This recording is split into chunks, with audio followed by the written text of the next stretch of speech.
మీరెప్పుడైనా విన్నారా? ఒక డాక్టర్, ఒక ఫేమస్ డాక్టర్ తన వృత్తిని తాను చేసుకోవడానికి టైమే సరిపోదు. అలాంటి బిజియెస్ట్ డాక్టర్ ఇప్పుడు మనతోనే ఉన్నారు. డాక్టర్ ఎర్రా శ్రీధర్ రాజు గారు మనతోనే ఉన్నారు. వరంగల్ జిల్లాలో ప్రప్రథమంగా మానసిక వైద్యశాలని ఎస్టాబ్లిష్ చేసినటువంటి ఒక వ్యక్తి. నిజంగా ఇక్కడ సైకియాట్రిస్ట్‌గా శ్రీధర్ రాజు గారు నిజంగా ఒక మంచి పేరైతే సొసైటీలో ఉంది. ఇక్కడ వరంగల్‌లో ఎక్కడికెళ్ళినా కూడా మీరొక మాట అడగొచ్చు. ఇక్కడ సైకియాట్రిస్ట్ హాస్పిటల్ ఎక్కడుంది? అని చెప్పేసి అంటే డాక్టర్ ఎర్రా శ్రీధర్ రాజు గారి పేరైతే వినిపిస్తూ ఉంటుంది. సో ఇప్పుడు పాయింట్ ఏంటంటే యాక్చువల్లీ డాక్టర్ ఎర్రా శ్రీధర్ రాజు గారిని బహుముఖ ప్రజ్ఞాశాలిగా అనవచ్చు. ఎందుకంటే మూవీ ఫీల్డ్ అంటే తన వృత్తిని చేసుకోవడానికి టైం కూడా లేనటువంటి ఆ పర్టికులర్ టైమింగ్స్లలో మూవీస్ 2 సినిమాలు రిలీజ్ చేశారు. మేరా భారత్ మహాన్ కావచ్చు, లేకుంటే నేటి భారతం కావచ్చు. ఈ 2 సినిమాలు రిలీజ్ చేయడానికి కారణాలు ఏంటిది? అలాగే ఇప్పుడు ప్రజెంట్ ఇష్యూ డాక్టర్ల ఇష్యూ ఏదైతే ఉందో ఆర్ఎంపీ పిఎంపీ వ్యవస్థ పైన ఒక ఇష్యూ అయితే నడుస్తూ ఉంది. ఎందుకంటే వీరు గతంలో చూసుకుంటే పాస్ట్ ఐఎంఏ వరంగల్ డిస్టిక్ ప్రెసిడెంట్గా చేసి అలాగే సెక్రటరీగా కూడా చేసినటువంటి పరిస్థితి. సో ఇక్కడ డాక్టర్ల ఒపీనియన్ కొంత తెలుసుకుంటా ఉన్నాము. అందులో బాగానే ఈరోజు మనము స్వస్తిక్ సమాలోచన హాస్పిటల్కి రావడం జరిగింది. నమస్తే సార్, బాగున్నారు? నమస్తే అండి. బీవీఆర్ ప్రేక్షకులందరికీ నా యొక్క అభినందనలు. ఓకే సార్, ఇప్పుడు మీరు గత 30 సంవత్సరాలుగా వరంగల్ జిల్లాలో పేరు మోసినటువంటి ఒక డాక్టర్. ఒక క్వశ్చన్, మీ వృత్తికి సంబంధించి ఒక క్వశ్చన్ అడిగి తర్వాత మనం సబ్జెక్ట్లోకి వెళ్దాం. సార్ యాక్చువల్లీ ఒక వ్యక్తి సైకోగా ఎలా మారుతారు? మీరు 30 సంవత్సరాల నుంచి ట్రీట్మెంట్ అందిస్తూ ఉన్నారు కదా, ఎలా మారుతారు? ఇప్పుడు ఒక వ్యక్తికి గుండె జబ్బు ఎందుకు వస్తుంది, ఒక వ్యక్తికి కిడ్నీ ప్రాబ్లం ఎందుకు వస్తుంది, అదే నిర్వచనము మానసిక వ్యాధులకు కూడా వర్తిస్తుంది. మానసిక వ్యాధి అనగానే మైండ్ గురించి ఆలోచిస్తాం, ఆలోచన విధానం గురించి ఆలోచిస్తాం, చుట్టూ ఉండేటువంటి పరిసరాలు పరిస్థితుల గురించి ఎక్కువగా ఆలోచిస్తూ ఉంటాం మనం. కానీ ప్రతి ఒక్కరికి నేను చెప్పదలుచుకున్న విషయం ఏంటిదంటే, మన మెదడులోని న్యూరో రసాయనాలలో వచ్చేటువంటి హెచ్చు తగ్గుల వల్ల ఈ మానసిక వ్యాధులు వస్తాయి.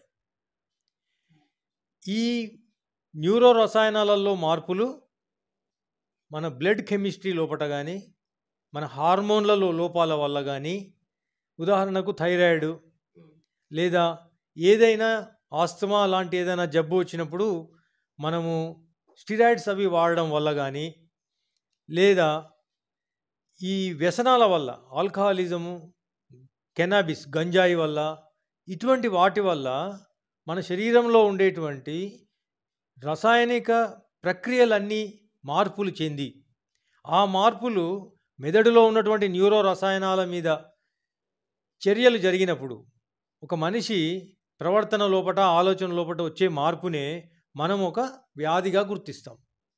ఇది ప్రధానమైనటువంటి కారణం. ఓకే, అంటే మీరు సైకోని సైకోలో చూడరు, అంతేనా? ఇప్పుడు సైకో అనేది ఒక పర్మనెంట్ అడ్రస్ కాదు కదా. ఒక వ్యక్తికి ఒక హార్ట్ అటాక్ వచ్చింది, హార్ట్ అటాక్ స్టంట్ వేసుకుంటారు, మళ్ళీ అందరు నార్మల్ లైఫ్లోకి వచ్చేస్తున్నారు కదా వాళ్ళు. ఒక వ్యక్తికి మలేరియా జ్వరం వస్తుంది, జ్వరం ట్రీట్మెంట్ అయిన తర్వాత మళ్ళీ వాళ్ళు నార్మల్ అవుతున్నారు కదా. అదేవిధంగా ఒక మానసిక వ్యాధిగ్రస్తుడు కూడా ట్రీట్మెంట్ తోటి నార్మల్ అయి మళ్ళీ సభ్య సమాజం లోపల తన వృత్తిని, తన కుటుంబాన్ని తను చూసుకునేటువంటి ఒక పౌరునిగా తను సమాజానికి తన వంతు అంటే బాధ్యతను నిర్వర్తించే విధంగా తీర్చిదిద్దొచ్చు. అది మనం గమనించాలి. ఓకే సార్, ఇప్పుడు మనం సబ్జెక్ట్లోకి వెళ్దాం. సార్ యాక్చువల్లీ ఇప్పుడు మీరు అంటే గతంలో చూసుకుంటే ఒక 10 years బ్యాక్ ఐ థింక్, నాకున్నటువంటి పరిజ్ఞానం ప్రకారం చెప్తా ఉన్నాను, మీరు ఇక్కడ వరంగల్ జిల్లా ఐఎంఏ డిస్ట్రిక్ట్ ప్రెసిడెంట్ అలాగే సెక్రటరీ కూడా మీరు విధులు నిర్వర్తించిల్లు. సార్ ఇక్కడ ఇప్పుడు టాపిక్ ఏంటంటే ఆర్ఎంపీ పిఎంపీ వ్యవస్థ ఉండొద్దని చెప్పేసి టీజీఎంసీ కావచ్చు, ఐఎంఏ సంస్థలు నడుమిగించాయి. దీని మీద మీ వివరణ చెప్పండి ఒకసారి. ఇప్పుడు మనం ఎప్పుడైనా కానీ సమాజం అనేటువంటిది మారుతూ ఉంటుంది. టెక్నాలజికల్లీ సైన్స్ అండ్ టెక్నాలజీ లోపల చాలా మార్పులు వస్తున్నాయి. సో ఇప్పుడు మనము ఒకప్పుడు ల్యాండ్ లైన్ వాడేది, ఇప్పుడు సెల్ ఫోన్లు వాడుతున్నాం. ఇప్పుడు సెల్ ఫోన్లో కూడా పూర్తి ఇంటర్నెట్ అయిపోయింది. ఇప్పుడు ఇప్పుడు మనము ఎట్లయితే ఒక పరికరాన్ని ఏ విధంగానైతే సైన్స్ అండ్ టెక్నాలజీ ప్రకారం మారుతూ పోతూ ఉంటామో, వైద్యశాస్త్రంలో కూడా చాలా మార్పులు దినదినాభివృద్ధి చెందుతూ ఉంటాయి. ఆ మార్పులను గమనిస్తూ, మారుతున్న సమాజాన్ని గమనిస్తూ ఆర్ఎంపీ, పిఎంపీల అవసరాన్ని ఒకప్పుడు ఒక 50 సంవత్సరాల కిందట ప్రభుత్వాలు గుర్తించి, పల్లెటూర్ల లోపట ఎంబీబీఎస్ గ్రాడ్యుయేట్స్‌ను పంపలేము, అక్కడ ప్రాథమిక ఆరోగ్య కేంద్రాలు ఇంకా నెలకొల్పబడలేదు కాబట్టి, ఈ ట్రైనింగ్ ఇచ్చి బేసిక్ ప్రాథమిక చికిత్స ట్రైనింగ్ ఇచ్చి విలేజెస్‌లో కూడా మనము ఎక్కడైతే ట్రాన్స్‌పోర్టేషన్ సరిగ్గా లేదో, ఎక్కడ ఎలక్ట్రిసిటీకి సంబంధించినటువంటి లైన్స్ లేవో, టెలిఫోన్ సౌకర్యం లేదో, అటువంటి ప్లేసులలో కూడా రిమోటెస్ట్ ఇండియాలో కూడా, రూరల్ ఇండియాలో కూడా వైద్య సేవలు అందాలని పెట్టినటువంటి పథకం అది. ఇప్పుడు 50 సంవత్సరాల కిందట తయారు చేసినటువంటి ఒక పథకం ఏదైతే ఉంటుందో, మారుతున్నటువంటి సైన్స్ అండ్ టెక్నాలజీతో, మారుతున్నటువంటి వైద్య శాస్త్రంలోని ఈ పరిణతిని బట్టి వాళ్ళ వృత్తులను వాళ్ళు వదులుకొని వేరే వైపుకు చేంజ్ కావాల్సి ఉండే. అయితే చాలామంది చాలా తెలివిగా సీనియర్లు కానీ, ఒక 10-15 ఇయర్స్ బ్యాక్ జనరేషన్ ఏదైతే ఉందో, నేను అనుకుంటాను 70% of the RMP, PMPs real estate చేయడమో, లైఫ్ ఇన్సూరెన్స్కు సంబంధించినటువంటి ఇన్సూరెన్సులు చేయడమో, లేదా వాళ్ళు మళ్ళీ పరీక్షలు రాసుకొని ఇటు టీచర్లు గానో, ఇటు గవర్నమెంట్ ఎంప్లాయీస్ గానో, ప్రైవేట్ సెక్టార్లో ఏదైనా జాబ్లలోకి షిఫ్ట్ అవ్వడం జరిగింది. ఇంకొక 30% ఆర్ఎంపీలు, పిఎంపీలు మిగిలిపోయారు.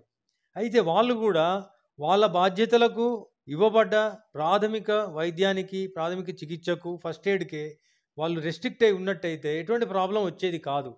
అయితే మారుతున్న క్రమం లోపట వైద్య సేవలు రూరల్ హెల్త్ సెంటర్స్ ద్వారా, ప్రాథమిక ఆరోగ్య కేంద్రాల ద్వారా ప్రభుత్వమే అందిస్తున్న క్రమం లోపట ప్రతి పౌరుడు ఆరోగ్యాన్ని ప్రాథమిక హక్కుగా భావించి best of the best treatment అందాలే అనేటువంటి కోరికను తను కోరుతున్నాడు. అదేవిధంగా ప్రభుత్వం కూడా ప్రతి ఒక్కరికి ప్రాథమిక హక్కుగా వైద్యాన్ని అందించాలనే ప్రయత్నం చేస్తున్న క్రమం లోపట ఈ ప్రాథమిక చికిత్స చేయాల్సినటువంటి ఆర్ఎంపీలు, పిఎంపీలు ఎప్పుడైతే ఒక్క అడుగు ముందుకు పోయి అడ్వాన్స్డ్ యాంటీబయాటిక్స్ కానీ, స్టిరాయిడ్స్ కానీ, లేదా అబార్షన్లు చేయడం కానీ, అల్ట్రాసౌండ్లు చేయడం కానీ, ఇటువంటివి సెక్స్ డిటర్మినేషన్లు చేయడం వల్ల వృత్తి మొత్తం బదనాం అయిపోయింది. అయితే ఇప్పటికీ కూడా ప్రభుత్వము ప్రాథమిక చికిత్స అందిస్తున్నటువంటి ఆర్ఎంపీ, పిఎంపీల మీద కంప్లైంట్ లేదు. కానీ ఎప్పుడైతే వాళ్ళు ఈ అడ్వాన్స్డ్ యాంటీబయాటిక్స్ను, ఇప్పుడు నేను చెప్పినటువంటి మిగతా ప్రక్రియలన్నింటినీ వాళ్ళు చేపడుతున్నారో, అన్నిటికంటే ఎక్కువ బదనాం అయ్యేది ఎక్కడ అంటే కార్పొరేట్ హాస్పిటల్స్ కానీ, ఏదో చిన్న చితక హాస్పిటల్స్ కానీ పర్సంటేజ్ బేసిస్ మీద రిఫరల్స్ను పంపించి బదనాం అవ్వడం అనేటువంటిది జరుగుతూ ఉన్నది. దానివల్ల ఏం జరుగుతూ ఉన్నది అంటే, ఒక కనీస పౌరుడు లేదా ఒక విలేజ్ బ్యాక్గ్రౌండ్ నుంచి వెళ్ళి వచ్చిన అన్ఎడ్యుకేటెడ్ పర్సన్కు సిటీకి రావడం కానీ, ఇక్కడ ఉన్నటువంటి పెద్ద వైద్యులను కలవడం కానీ కష్టంగా ఉన్నప్పుడు, అసలైతే ఒక ఆర్ఎంపీ ద్వారా వాళ్ళు డాక్టర్ దగ్గరికి పోతే న్యాయం జరుగుతుందని, తక్కువ ఖర్చులో అయ్యేటట్టు చూస్తారనేటువంటి ఉద్దేశంతో మంచి వైద్యం కోసం వస్తే, ఇక్కడ అనవసరమైనటువంటి పరీక్షలు చేయడం, లేదా అనవసరమైనటువంటి వాళ్లకు భయాందోళనలను కలగజేయడం, సరైనటువంటి ట్రీట్మెంట్ని అందించలేకపోవడం అనేటువంటిది ప్రభుత్వం గుర్తించింది. ఇండియన్ మెడికల్ అసోసియేషన్ కూడా గుర్తించడం జరిగింది. దీని మీద తెలంగాణ మెడికల్ కౌన్సిల్ ఇప్పుడు చాలా సీరియస్గా వార్ ఫుట్టింగ్లో దీన్ని కంట్రోల్ చేయాలనేటువంటిది కంకణం కట్టుకొని ఉన్నది. దీంట్లో చెడు మంచి అనేది ఏమీ లేదండి. మారుతున్నటువంటి సమాజంలో బిజినెస్ ధోరణి అనేటువంటిది అన్ని సెక్టార్లలోకి వచ్చింది. అదేవిధంగా ఇక్కడ కూడా ఒక కమిషన్ బిజినెస్ అనేది అభివృద్ధి చెందుతున్న క్రమంలో దాన్ని ఎట్లయినా అరికట్టాలని గవర్నమెంట్ కంకణం కట్టుకున్నది. దీన్ని పాజిటివ్గా తీసుకోవాలి ప్రజలు ఎవరైనా. ఓకే, అంటే ఇప్పుడు మీరు సార్ వన్ వర్డ్ ఇవ్వండి. ఇప్పుడు ఆర్ఎంపీ, పిఎంపీ వ్యవస్థ కంప్లీట్గా ఒకవేళ పోతే, ఆ ప్లేస్లో గవర్నమెంట్ కనుక భర్తీ చేయకపోతే విలేజర్స్ చాలా ఇబ్బందులు పడతారనే మాట నిజమా, అబద్ధమా? అంటే ఇప్పుడు మనం అర్థం చేసుకోవాల్సినటువంటి విషయం ఏంటిదంటే, ఈ రిమోట్ ఏరియాలలో వైద్యం అందించడం అనేది ఎప్పుడైనా ఏ ప్రభుత్వానికైనా పెద్ద ఛాలెంజ్. అది అమెరికా కావచ్చు, లేదంటే యూకే కావచ్చు. ఇప్పుడు యూకేలో, అమెరికాలో ఏం చేస్తారంటే, ఒక సిటీలో ఉండే డాక్టర్‌కు ఒక ₹1,00,000 సాలరీ ఉంటే, ఒక రిమోటెస్ట్ ఏరియాలో పనిచేసేటువంటి డాక్టర్‌కు 3 వంతులు అంటే ₹3,00,000 సాలరీ ఇవ్వబడి, వాళ్ళకి అన్ని ఫెసిలిటీస్ అంటే ఉండడానికి రెసిడెన్స్ గానీ, సెక్యూరిటీ గానీ, ట్రాన్స్‌పోర్టింగ్‌కి సంబంధించినటువంటి వెహికల్స్ గానీ, అన్నీ ప్రొవైడ్ చేసి అక్కడ ప్రజలకు సేవలు అందేటట్టు, మెరుగైన సేవలు అందేటట్టు ప్రభుత్వాలు చూస్తున్నాయి. ఇప్పుడు అటువంటి పాలసీ మొన్న ఉత్తరప్రదేశ్‌లో కూడా వాళ్ళు తీసుకోవడం జరిగింది. ఇంకా మిగతా స్టేట్‌లలో కూడా అది రాబోతున్నది. ఇప్పుడు మన తెలంగాణలో కూడా ప్రభుత్వం చేయాల్సినటువంటి పని ఏంటిదంటే, ఇప్పుడు డిస్ట్రిక్ట్‌కో మెడికల్ కాలేజ్ అయింది. డిస్ట్రిక్ట్ ఒక వైద్యం సంబంధించిన ఒక సిస్టమ్ తయారైంది కాబట్టి, రిమోట్ ఏరియాలో కూడా ఎంబీబీఎస్‌లకు సంబంధించినటువంటి వైద్య సేవలు డెఫినెట్‌గా అందాలి. అందుతాయి. దానికి తగ్గట్టుగా అక్కడ ఫెసిలిటీస్‌ను పిల్లల చదువుల గురించి గానీ, అంటే విద్యావకాశాలకు సంబంధించినటువంటి విషయాలు గానీ, ఎందుకంటే ఒక డాక్టర్ రూరల్ ఏరియాలో పనిచేస్తున్నందుకు వాళ్ళ పిల్లలకు సరైనటువంటి విద్య దొరకకపోవడం, సరైన పాఠశాలలు దొరకకపోవడం అనేది అన్యాయం అవుతుంది.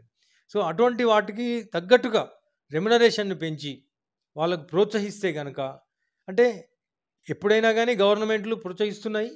కానీ ఇప్పుడు నెంబర్ ఆఫ్ డాక్టర్సు ఎక్కువ మంది బయటికి వస్తున్నారు కాబట్టి, వేల సంఖ్యలో బయటకు వస్తున్నారు కాబట్టి, ఇప్పుడు ఆర్ఎంపీ, పీఎంపీ వ్యవస్థ అనేటువంటిది రాను తగ్గిపోతుంది. ప్రజలలో కూడా వాళ్ళ మీద కొంత వ్యతిరేకత వచ్చింది కాబట్టి, ఇప్పుడు ఉన్నటువంటి ఆర్ఎంపీ, పీఎంపీలు కూడా తన వృత్తిని మార్చుకుంటే బెటర్. అయితే చాలా సీనియర్లు అయి ఉండి డిపెండెంట్ ఉన్న వాళ్ళకు ప్రభుత్వం కూడా ఏదైనా వసతిని కల్పించాలి, వాళ్ళకి రిహాబ్ చేయాలనేటువంటిది అందరూ కోరుతున్నటువంటి విషయమే అది. ఓకే. సార్ ఇప్పుడు పీఎంపీ, ఆర్ఎంపీ వ్యవస్థ తప్పు చేస్తా ఉంది. అందువల్ల వాళ్ళు ఎళ్ళిపోవాలన్నట్టుగా మీరు వాదిస్తా ఉన్నారు. మరి మీలాంటి క్వాలిఫైడ్ డాక్టర్స్ కూడా తప్పు చేసిల్లు అనే దాఖలాలు కూడా ఉన్నాయి. దీనికి ఏంటి పరిష్కారం? ఇప్పుడు ఇది ఒకరిని బ్లేమ్ చేయడం, ఒకరిని గొప్ప అనడం కాదు. ఇప్పుడు నా రిలేటివ్స్‌లో, నా కజిన్స్‌లో, నా ఫ్రెండ్స్‌లో చాలామంది ఆర్ఎంపీ ప్రాక్టీస్ చేసేవాళ్ళు, గత 30 సంవత్సరాల నుండి ప్రాక్టీస్ చేస్తున్నారు. చాలా మిత్రులు ఉన్నారు నాకు. అయితే ఇప్పుడు ఆ ప్రాపర్ ఎడ్యుకేషనల్ క్వాలిఫికేషన్ లేకుండా ప్రైమరీ కేర్ అందివ్వడం కూడా కష్టమైనటువంటి రోజులొచ్చాయి. సైన్స్ అంత డెవలప్ అయిందనేది మనం గుర్తించాలి ఫస్ట్ అసలు. ఉదాహరణ తీసుకుంటే, ఒక ఆర్ఎంపీ ఒక ఈసీజీని స్టడీ చేయలేడు. ఒక వ్యక్తి చెస్ట్ పెయిన్ అని వస్తే, అది చెస్ట్ పెయినా, గ్యాస్ట్రైటిసా, అంటే కడుపుకు సంబంధించినటువంటి ప్రాబ్లమా, లేకుంటే లంగ్స్‌కు సంబంధించిన ప్రాబ్లమా డిఫరెన్షియేట్ చేయడం, ఒక బేసిక్ ఈసీజీని స్టడీ చేయడము ఫస్ట్ ఎయిడ్ కిందకే వస్తది. ఇది కూడా చేయలేనప్పుడు వాళ్ళు సర్వీసెస్ సరిగ్గా అందించలేరనేటువంటిదే ప్రభుత్వం యొక్క భావన. అంతకంటే ఒకళ్ళు మంచి, చెడు అని కాదు. ఇంకా మళ్ళీ తప్పులు ఎవరైనా చేస్తారు అంటే ప్రొఫెషనల్ నెగ్లిజెన్స్ ఈజ్ డిఫరెంట్ అండి. ఇప్పుడు మార్కెట్ యుగం లోపట హాస్పిటల్ ప్రాక్టీస్ కూడా మార్కెట్ యుగం లోపట ఒక భాగం అయిపోయింది. కార్పొరేట్ హాస్పిటల్స్ వచ్చిన తర్వాత ఒకలాంటి భావన పబ్లిక్‌లో కూడా వచ్చింది. కార్పొరేట్ హాస్పిటల్స్ ఎప్పుడైతే వచ్చినాయో, మార్కెట్ యుగం లోపట ప్రజలకు అన్యాయం జరుగుతుందని చిరంజీవి గారు కూడా ఒక 'ఠాగూర్' సినిమా తీయడం జరిగింది. దాంట్లో ఒక శవానికి ఇంటెన్సివ్ కేర్ యూనిట్‌లో ట్రీట్మెంట్ చేసి బిల్లు రూపం లోపట ప్రజలను దోపిడీ చేసినట్టుగా చూపించారు. సో ఈ పోకడ అనేది ప్రతి సమాజంలో ఉంటది. కానీ మనం గమనించాల్సిన విషయం ఏంటిదంటే, బాధ్యత గల పౌరుడికి, ఒక సగటు బాధ్యత గల భారతీయుడికి ఉండాల్సిన బాధ్యత కంటే ఏ డాక్టర్ అయినా 100 రెట్లు ఎక్కువ బాధ్యతతో పనిచేస్తాడనేది మనం గమనించాల్సిన విషయం. ఒక డాక్టరు తన టైమును, పర్సనల్ లైఫ్‌ను సాక్రిఫైస్ చేయకుండా ఈ హాస్పిటల్స్ నడవవు, ఈ వ్యవస్థ నడవదు. అది బాగా గుర్తుంచుకోవాల్సిన విషయం అందరం. ఈ కమర్షియల్ ఆస్పెక్ట్‌లోకి వచ్చేటప్పటికి కమిషన్ బిజినెస్ ఇదంతా జరిగేది పైన ఎస్టాబ్లిష్మెంట్ పెట్టినటువంటి కార్పొరేట్స్ చేస్తున్నటువంటి గిమిక్ తప్ప, దీంట్లో డాక్టర్స్‌కు ప్రత్యేకించి సూటిగా ఎటువంటి రోల్ ఉండదనేటువంటిది మనం గమనించాల్సిన విషయం. ఓకే. సార్ ఇప్పుడు పొలిటికల్ క్వెషన్ అడిగే ప్రయత్నం చేద్దాం. యాక్చువల్లీ మీరు కేసీఆర్ ప్రభుత్వాన్ని మీరు వ్యతిరేకించిల్లు లాస్ట్ టైం. ఈసారి రేవంత్ రెడ్డి గారి పాలన నడుస్తూ ఉంది. 9 నెలలు నడుస్తూ ఉంది వచ్చి, కాంగ్రెస్ పార్టీ అధికారంలోకి వచ్చి. మీరేం అబ్జర్వ్ చేసిల్లు? ఇప్పుడు ఏ గవర్నమెంట్ అన్నా కానివ్వండి, దానికి సఫిషియంట్ టైం ఇచ్చిన తర్వాతనే మనం దాని మీద కామెంట్ చేయాలనేటువంటిది ప్రాథమికమైన అంశమే. ఇప్పుడు 9 నెలలు జరిగింది. ఈ హంగు ఆర్భాటాలను తగ్గించి ఈ కాంగ్రెస్ ప్రభుత్వం గనక అసలైన కాంగ్రెస్ ఫిలాసఫీ ఏంటిది, జవహర్లాల్ నెహ్రూ, ఇందిరాగాంధీ నుండి ప్రతి కాంగ్రెస్ వాది ఏ ఫిలాసఫీని నమ్మిండు, ఏ పొలిటికల్ ఫిలాసఫీని నమ్మిండ్రు, అది సెక్యులర్ ఇండియా కావచ్చు, అది సోషలిస్ట్ ఇండియా కావచ్చు, ఈ రెండు పదాలను సరి అయినటువంటి విధానంలో అర్థం చేసుకొని పరిపాలన చేస్తేనే అది కాంగ్రెస్ ప్రభుత్వం.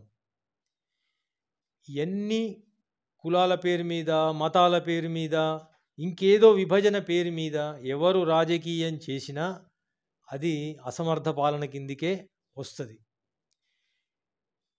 ట్రాన్స్పరెన్సీ అనేటువంటిది ఫైనాన్షియల్ మ్యాటర్స్ లోపల ముఖ్యంగా, ఎందుకంటే మనం ఇప్పుడు టీఆర్ఎస్ గవర్నమెంట్ను తప్పుపట్టిన వాటల్లో మేడిగడ్డ, కాళేశ్వరం ప్రాజెక్ట్ అనుకోండి, లేదంటే ఈ వాటర్ సప్లైకి సంబంధించినటువంటి విషయాల్లో మిషన్ భగీరథ, డబుల్ బెడ్రూమ్ ఇళ్ళ లోపట, ఏ ప్రాజెక్టు లోపట కూడా ఫైనాన్షియల్ ట్రాన్స్పరెన్సీ అనేది లేదు. ప్రజలకు పాలకులకు మధ్యన ఈ ట్రాన్స్పరెన్సీ, పారదర్శకత లేకపోవడం అనేటువంటిది ఈరోజు ఒక ప్రభుత్వం కుప్పకూలడానికి కారణమైంది. ఈరోజు కాంగ్రెస్ వాళ్ళు కూడా పివి నరసింహరావు కంటే ముందు ఏ కాంగ్రెసు పాలన అయితే ఉన్నదో, అంటే కుంభకోణాల విషయాన్ని పక్కకు పెట్టండి, అది మళ్ళీ తర్వాత విపరీత ధోరణుల వల్ల ఒక చాలా కాలం ఒకే ప్రభుత్వం రిపీటెడ్గా రావడం వల్ల వచ్చినటువంటి అంటే అబ్యూస్ తప్ప, అది కాంగ్రెస్ ఫిలాసఫీ తోటి నేను దాన్ని జోడించట్లేదు. కొంతమంది అసమర్థ పాలకులు ఉంటారు, వాళ్ళను అడ్వాంటేజ్ తీసుకొని కొంతమంది అంటే అధికారాన్ని మిస్యూజ్ చేస్తూ ఉంటారు. సో అది కాకుండా అసలు పార్టీ పరంగా ఒక కాంగ్రెస్గా మనం ఆలోచించినట్టయితే, లేదా ఇప్పుడు ఒక బీజేపీ కేంద్ర ప్రభుత్వంలో ఉన్నది, ఆ బీజేపీ వాజ్పేయి ప్రభుత్వానికంటే ముందు ఉన్న బీజేపీ పాలసీలు ఏంటి, ఈ రామమందిరం విషయం కంటే ముందు ఉన్నటువంటి బీజేపీ పాలసీలు ఏంటి, జనసంఘ్ పాలసీలు ఏంటివి, అవి మర్చిపోయి పాలన చేస్తే మాత్రం ఇది కేవలము how to win the elections, ఎన్నికలు గెలవడానికి చేసేటువంటి గిమికుల కిందకే వస్తుంది తప్ప, ఒక వ్యక్తులకు సంబంధించినటువంటి ఈగోలకు సంబంధించినటువంటి ఈ విషయమే వస్తుంది తప్ప, దాన్ని ఒక ప్రభుత్వం అన్నారు, దాన్ని రాజకీయ పార్టీ అన్నారు, దాన్ని పాలన అన్నారు. అది మెయిన్.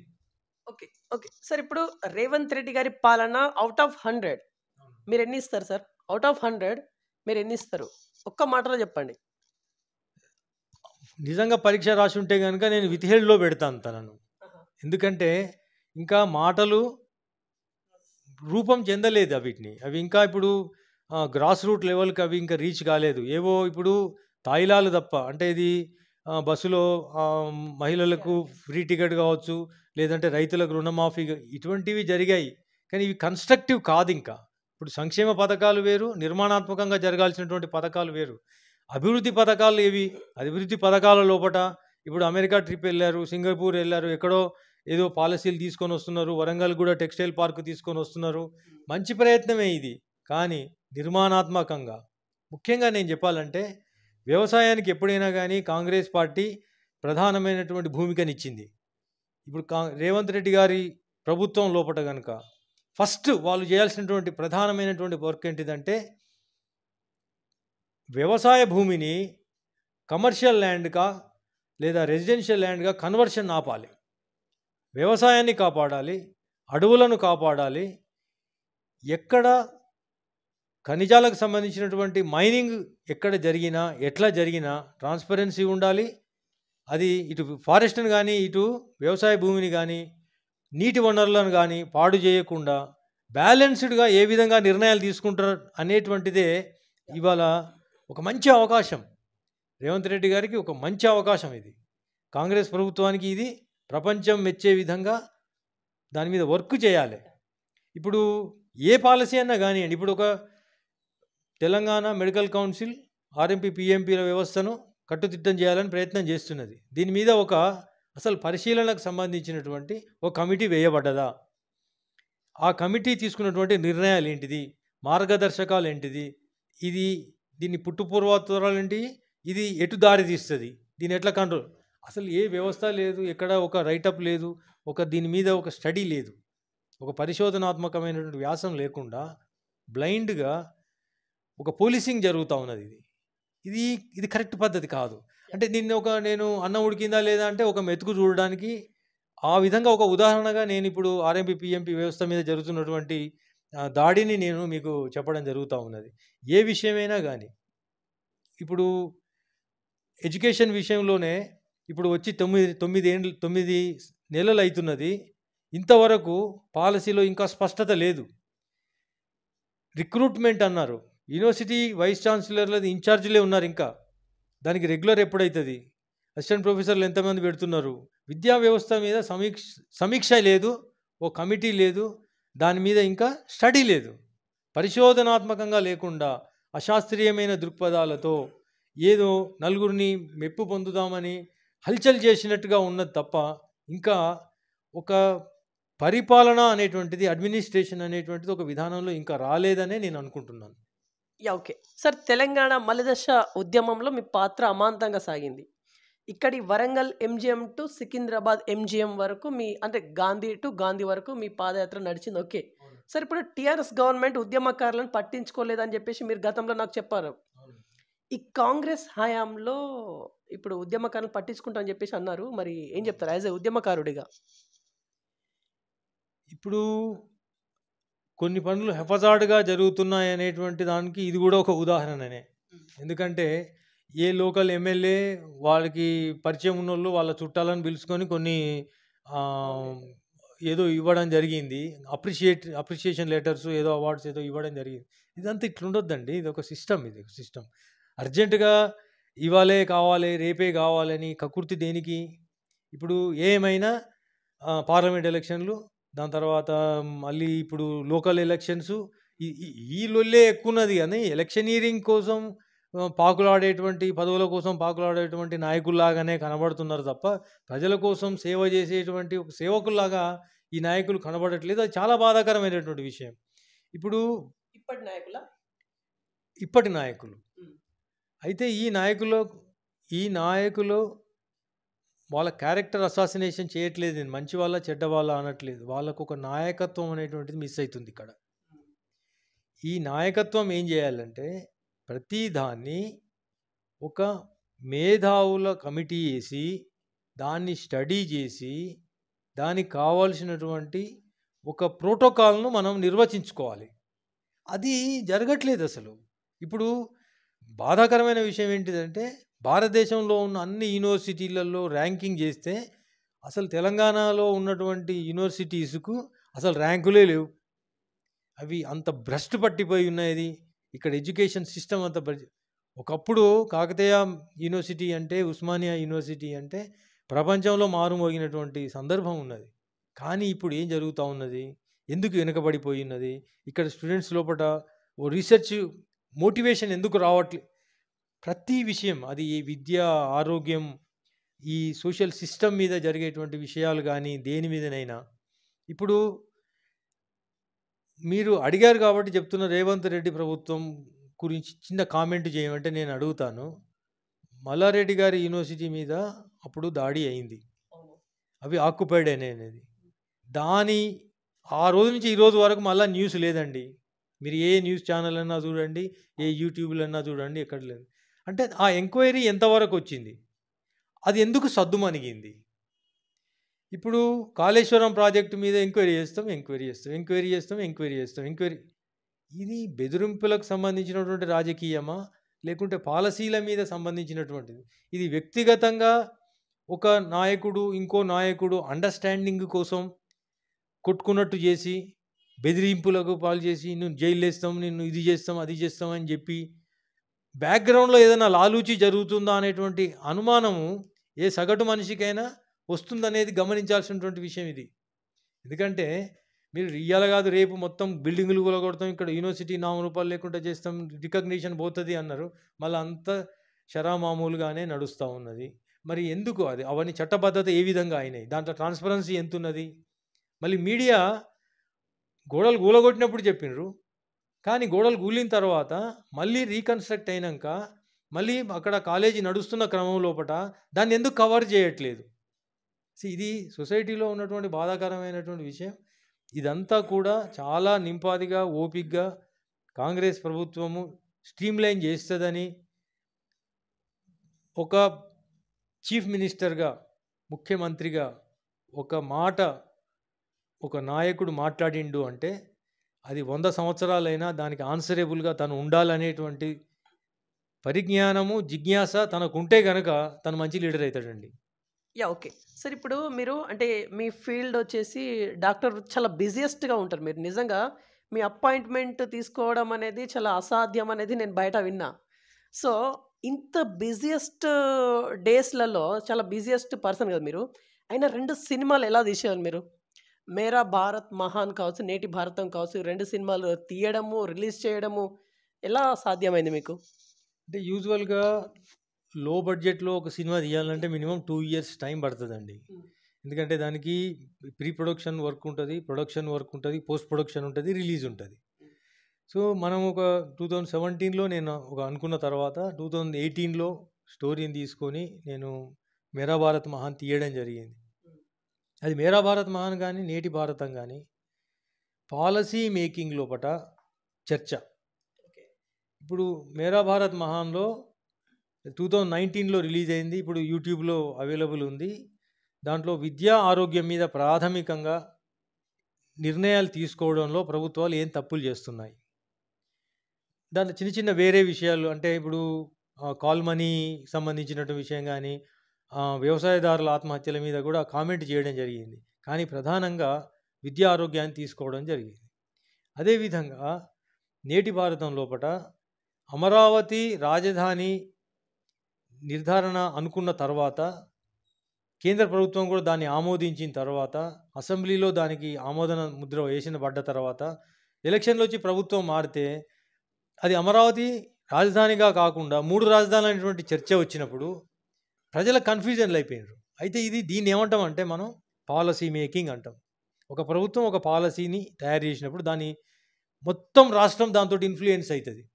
సో పాలసీ అనేటువంటి ఒక కీ పాయింట్ ప్రతి ఓటరు, ప్రతి సిటిజన్ తెలుసుకోవాల్సినటువంటి విషయము దాన్ని ముందు పెట్టడం జరిగింది. అదే విధంగా ఇప్పటికి కూడా ఇంకా ప్రధానమైనటువంటి చర్చ ఆంధ్ర లోపల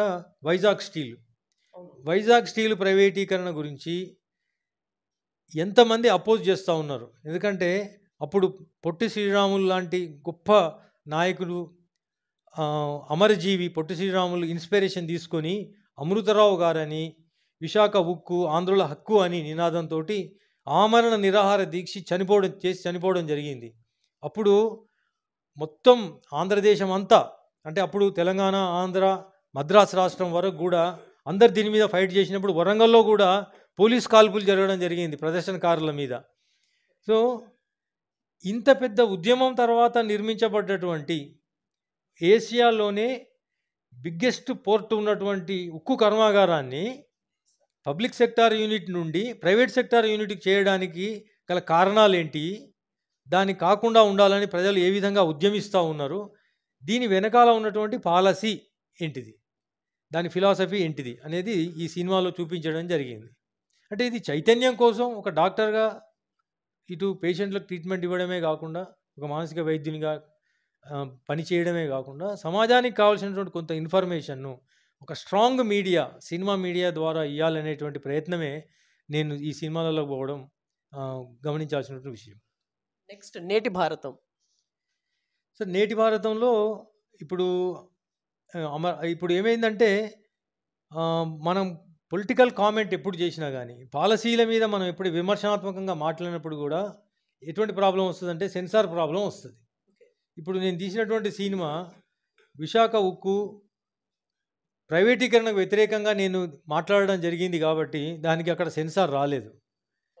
ఇప్పుడు ఇప్పుడు సెన్సార్ బోర్డు వాళ్ళు దీన్ని ఏదో నక్సలైట్ సినిమానో లేకుంటే ఇంకేదో తీవ్రవాదులకు అది ప్రోత్సాహపరిచే విధంగా ఉందనో లేకుంటే యాంటీ సోషల్గా ఇది నినాదాలు ఉన్నాయనో దాన్ని ఆపడం జరిగింది. సెన్సార్ వర్క్ ఇంకా నడుస్తుంది, ఇంకా రాలేదు. కానీ యూట్యూబ్ ద్వారా దీన్ని రిలీజ్ చేయడం జరిగింది. ఇప్పుడు ఇది యూట్యూబ్లో నేటి భారతం న్యూ మూవీ తెలుగు అని కొడితే మనకు అవైలబుల్గా ఉంటుంది.